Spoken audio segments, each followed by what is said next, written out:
नमस्कार मित्रा, माझं नाव शार्दूल सुभाष हरजकर. मी कबड्डी प्लेअर आहे, नॅशनल खेळाडू. माझं संघाचं नाव आहे गुळपदी सेवा मंडळ. मी मुंबईसाठी सुद्धा कबड्डी खेळतो. मी शार्दूल पाटील. मी सुद्धा एक कबड्डी प्लेअर आहे आणि मी सुद्धा मुंबई शहरला रिप्रेझेंट केलेलं आहे. सध्या मी पण म्हणजे जिम प्रॅक्टिस वगैरे करतोय. तर मला एवढं न्यूट्रिशन बद्दल नॉलेज नाही आहे. बॉडी रिकवर फास्ट होत नाही, तर त्याबद्दल तू कसं गाईड करशील? तर पहिल्याच्या काळात तर बघायला गेलं तर सप्लिमेंट्स वगैरे काही नव्हतं. आता अपडेट झालेलं आहे, सप्लिमेंट्स वगैरे सुद्धा आलेले आहेत.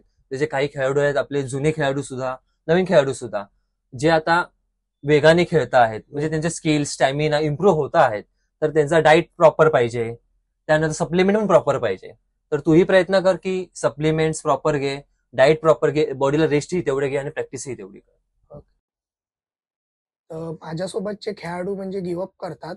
मी असे कित्येक प्लेअर बघतो, तर त्यांना म्हणजे मी गिव्हअप नाही करावं असं काय मोटिवेशन मी? ऍक्च्युली गिव्हअप नाही केलं पाहिजे. हा खेळ असा आहे किंवा कोणताही खेळ असू दे, त्यामध्ये सातत्य, डेडिकेशन पाहिजेच म्हणजे पाहिजे.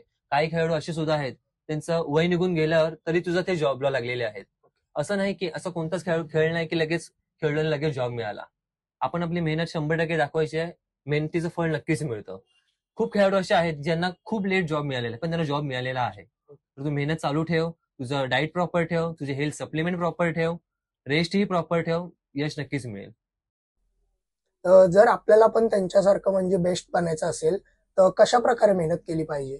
प्रत्येकाचं प्रत्येकावर डिपेंड आहे. एक म्हणजे कोणताही खेळ असू दे, बरं ते कबड्डी असू दे, क्रिकेट असू दे, हॉकी, फुटबॉल, तू त्यासाठी 100% दे फुल्ली. येस. बरोबर आहे. जर तू 100% केलंस त्याला फुल्ली, तर तुला त्याचं यश नक्की मिळेल. ओके. जसं बघायला गेलंस की सकाळची रनिंग, जिम, तुझी प्रॅक्टिस, जसं बघायला गेलं तुझी एखादी तू कंपनीमध्ये खेळत कंपनीची प्रॅक्टिस, तुझं मंडळ क्लब असेल त्याची प्रॅक्टिस, तुझं कॉलेज त्याची प्रॅक्टिस. म्हणजे असं नाही की मध्ये ड्रॉप आलाच नाही पाहिजे. संडे असू दे तरी तुला प्रॅक्टिस करायचीच आहे.